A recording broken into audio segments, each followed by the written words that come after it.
and welcome to the Adventures of LBZ.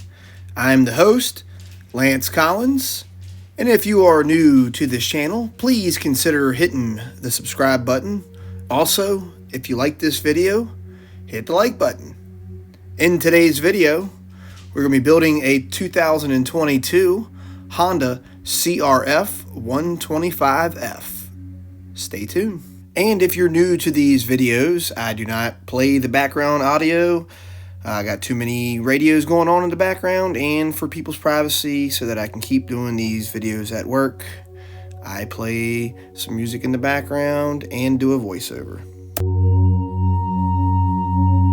And if you're new to these videos, I kind of go over what's needed to take the bike out of the crate, and put it together. I know you probably will never be doing this because you'll probably be the person that is buying one of these, but so you can see what goes on whenever a Honda dealer gets it in, I kind of go over what, tools are needed. In this particular one, it uses 13 millimeters, which is kind of strange because the other bikes usually take 10s and 12s to get them out of the crate, and an occasional 14, but this one has 13s.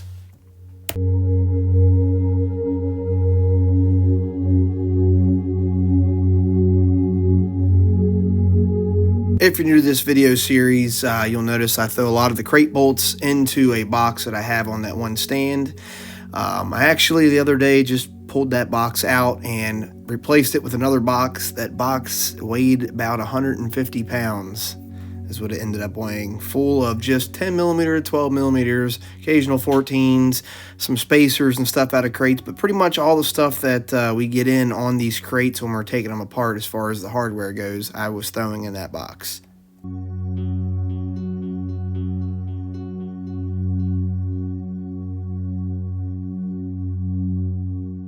Now I'll go ahead and cut all of the ties that hold the accessories for the bike, the wheels, the handlebars, all that good stuff.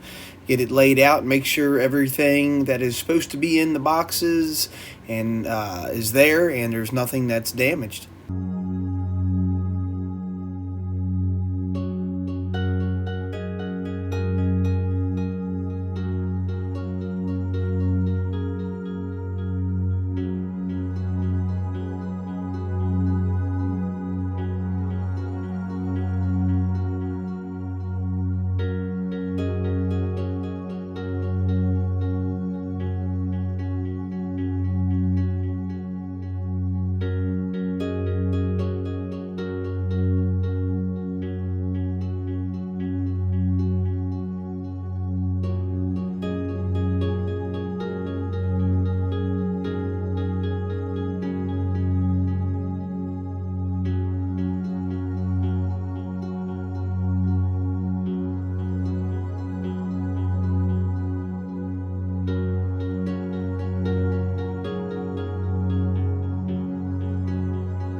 Alright, so the contents in this box include the front number plate, the handlebars, you'll have your wheel spacers for the front, also your axle and the nut, the skid plate for the bottom and the hardware for that, and your triple clamp top bar mount bolts and the actual clamps for it. Also, you'll have the owner's manual and a tip riding manual that's in there, as well as some zip ties for the wires on the handlebars.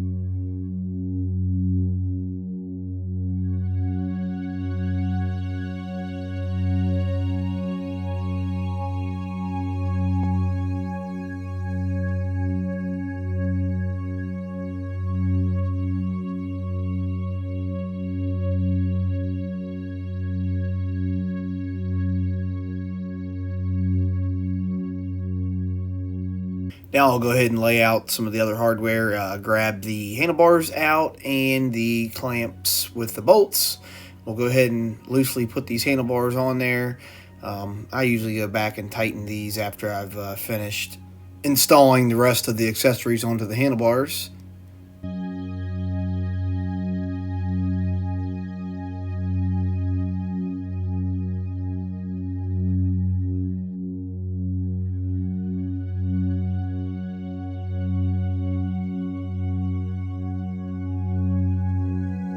And if you're curious, the knife that I've been using in this video is a Benchmade bug out, and it has the mini Griptilian belt clip on it there. I like that one better than the one that comes with it. Seems to fit in my pocket better and stay in. As you can see, whoever wrapped this stuff up from the factory made sure that they tied it as tight as they could so that it's a pain in the ass for the person to get the tape off of the bubble wrap and stuff there, and it's kind of hard to cut it because you don't want to cut any wires or, you know, into the cables or anything. So yeah, maybe in the future they will make something that is not so sticky, maybe, or maybe just put a rubber band around it. I don't know. No need for all the tape.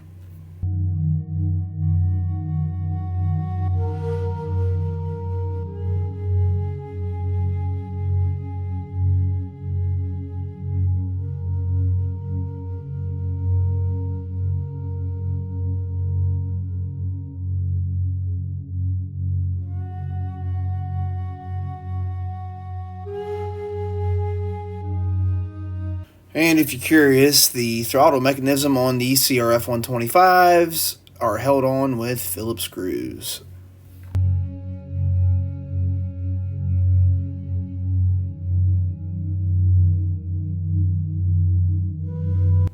And now I'll use my 10mm T-handle to go ahead and tighten these back down the rest of the way and kind of get the bars into the correct position with the little tab or the little punch mark that's in them. And I snug them down with this, and then at the end, I can't remember if I videoed it or if somebody got in there, but we'll see at the end there, the video. But I do torque these to 100 inch-pounds if you are curious of what I torqued them to.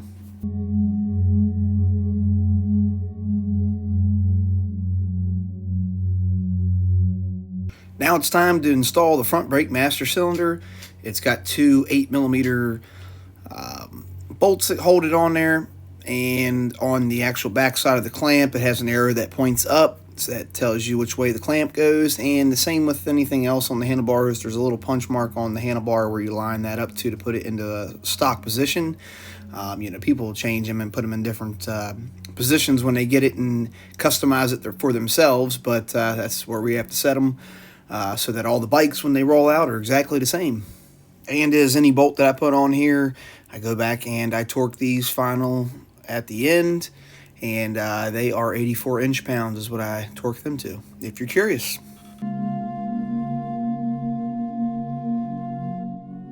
And time to install the clutch perch.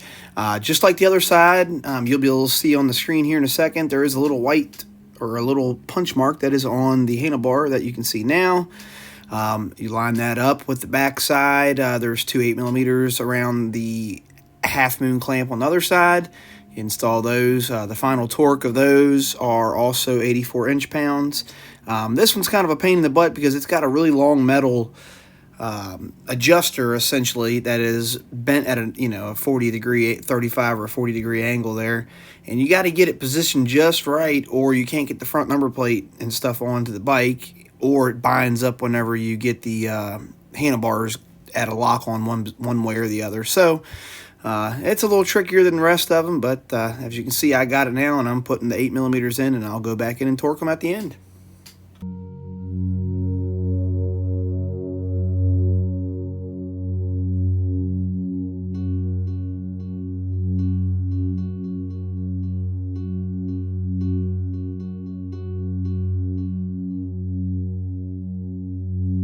And as much as I hate to do this, but about 90% of my viewers that view these videos are not subscribed to the channel. So if you could, please hit the subscribe button. Also, if you like this video, hit the like button. And time to put the kill switch / start button on the handlebars. But before I put it on, I realized I had to move the front brake master cylinder because I had put it in the wrong spot. Even I am a human and make mistakes. So I move it, put the start / kill switch on there. It uses 2 Phillips head screws to secure it. And like I said, on the master cylinder, I go back to it with the 8mm at the end, and I torque them to 84 inch-pounds. Now it's time to get the rest of the plastic off there. I usually keep it on, during the process of putting the handlebars and stuff, just in case the handlebars fall back or master cylinder falls off before I can get it tightened.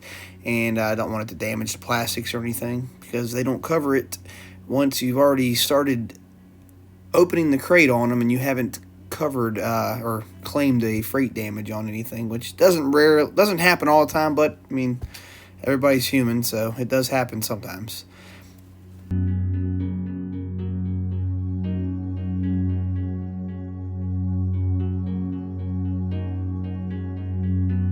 And I just removed that 8mm on the side cover there, just to make sure that the battery cable wasn't wrapped around anything, so that whenever I take the seat off, I can route it up to the battery and hook it up to the battery.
And even though I took that panel off in the beginning, I had to take it off again there to get the negative cable out. Usually it's the positive cable that is wrapped around everything and you can't get out, so I wasn't too worried about the negative one, but to my surprise, it was the negative this time that was giving me some problems there. So now I'll hook this up to the NoCo Genius 2 charger, put it to the correct setting, and let it charge. Usually these batteries come about 95% charged already, so it only takes, a minute or two for this thing to actually charge up on this little charger.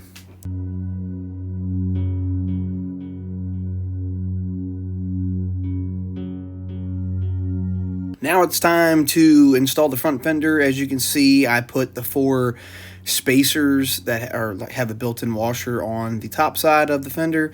On the bottom, they will be what we call crate bolts, but they're a 10mm bolt with a washer that's on them. Same ones that they use for assembling these crates. Cheap bolt, I guess. I don't know. Bikes aren't cheap or anything, but I guess that bolt is so common that they use it, and probably mass producing it's very cheap to Honda, I would imagine. But good bolts nonetheless. And as you can see, my spacers fell out whenever I put the fender down there. So I got to put them back in, and then I'll start the 10mm bolts. I'll run them down with my cordless impact. I do not hammer them because these will break off very easy. So I just put them until they stop. And then I get my torque wrench out, and I'll torque these to 100 inch-pounds.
And what you didn't get to see, because I had to cut it out, was me torquing the front fender bolts, which I did those. And then I went over the handlebar clamps and the clutch perch and the brake master cylinder bolts and torqued all those to the specs that I specified earlier in this video. And now to put the front number plate on, it has two 8mm that are sometimes a pain in the ass because the cables will knock them out of your T-handle or your socket whenever you're doing it. And these bolts, I usually just tighten those up with the T-handle. I run it down until it stops, and I just give it a little tiny quarter turn. If you start to torque these down, it starts smashing and mushrooming out the number plate plastic. So, like I say, that's all I tighten these to. I don't go by any kind of torque spec for those two bolts. And same with the big bikes. They have a center 8mm on those, and then some of them also have two up top like this, but I do them all the same.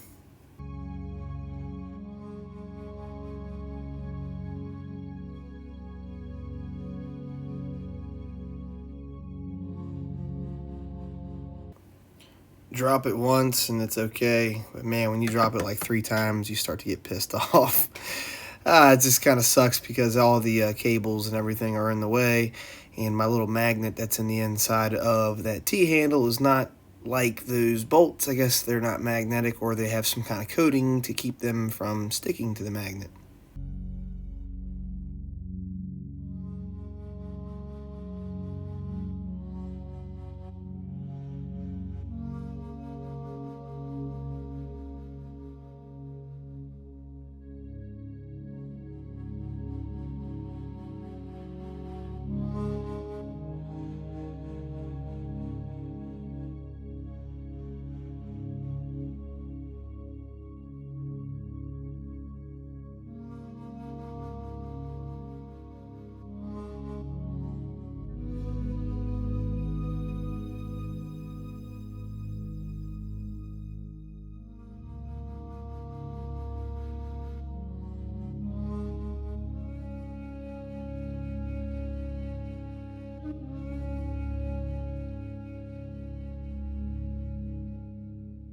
And I did not record me picking that up out of the crate and putting it on the stand.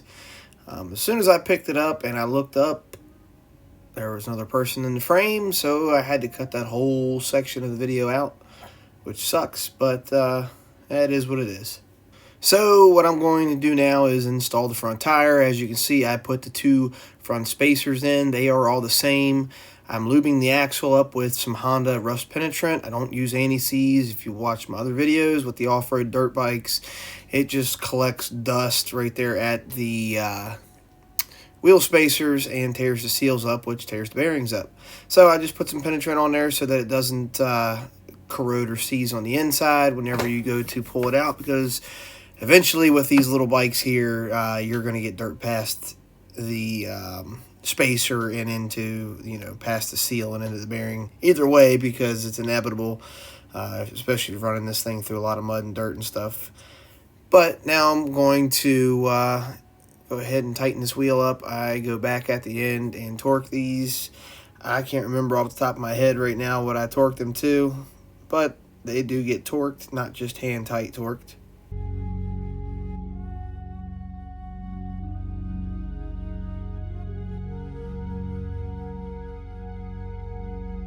Now to install the skid plate rubbers and then install the skid plate. Whenever you have to install this here, you have 2 bolts that go into the backside, and then you actually take out a engine bolt in the front, and it slides up in there. I'll show you later in the video, but now I'm going to put these foot pegs on real fast. You put the spring in, you got a pin, you push it through the bottom. There's a washer that goes on the bottom side, and a split pin that you bend around both sides of the pin that's going through the center there. And I'll do that for both sides.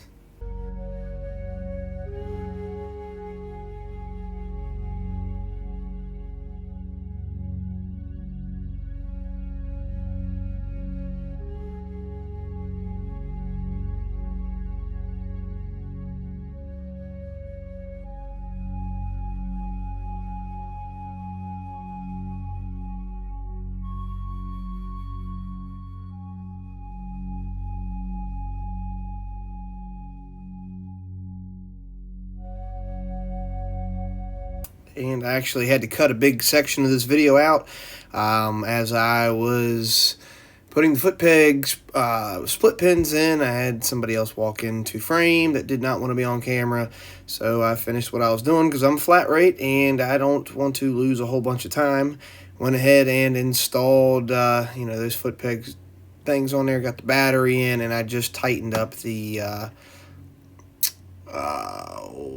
seat bolts and stuff there, and now I'm going to do my final check over and install the skid plate. Yeah.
And we'll get this skid plate on. It takes a 14 and a 14 millimeter wrench and socket to take this engine bolt out on the bottom there. Don't worry if you are doing putting a skid plate on your bike or something there. That bottom one, the engine isn't going to fall out. Nothing's going to happen. It won't even shift or anything. You tap that skid plate up right there and make sure that your bolt holes are lined up. Put the engine bolt back through and I'll tighten it down. I'm trying to remember what I torqued that to when it was finalized. I don't think it was very high. I think it was like maybe like 19 or 18 foot-pounds or something. Might have been a little bit more, but I'll snug it down with the gun and then like I say, go back and torque them all whenever it's all said and done.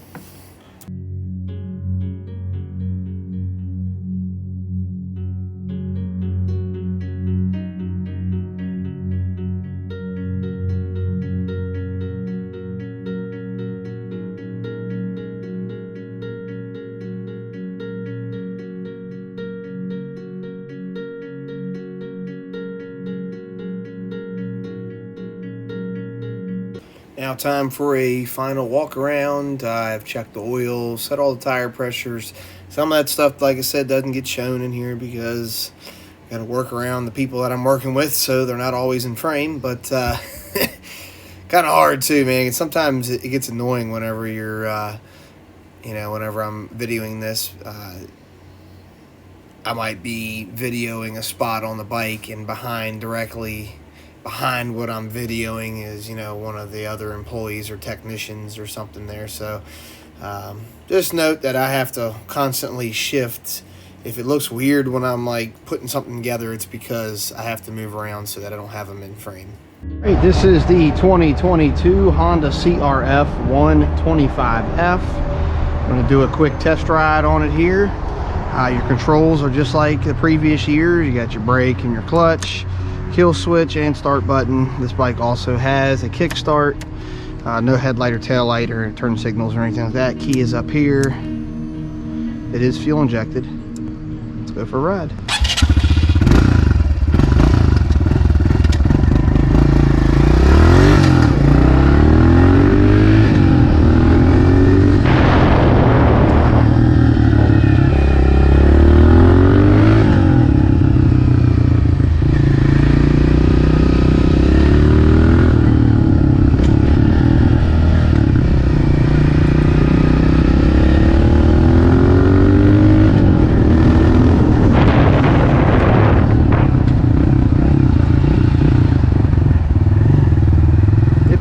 Monkey, it's pretty much like riding a monkey or a Grom, about the same power. Monkey or the Grom, and then might have a little bit more top end because of the gearing, but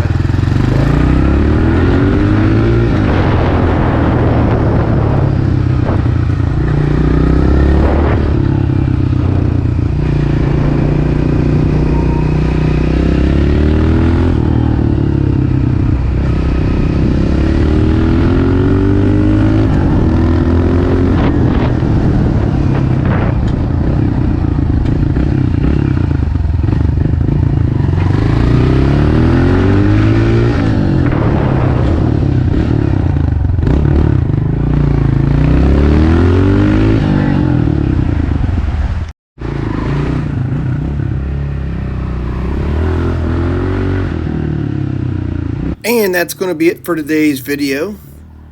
If you're new to this channel, please consider hitting the subscribe button. Also, if you like this video, please hit the like button. As always, thanks and have a great day.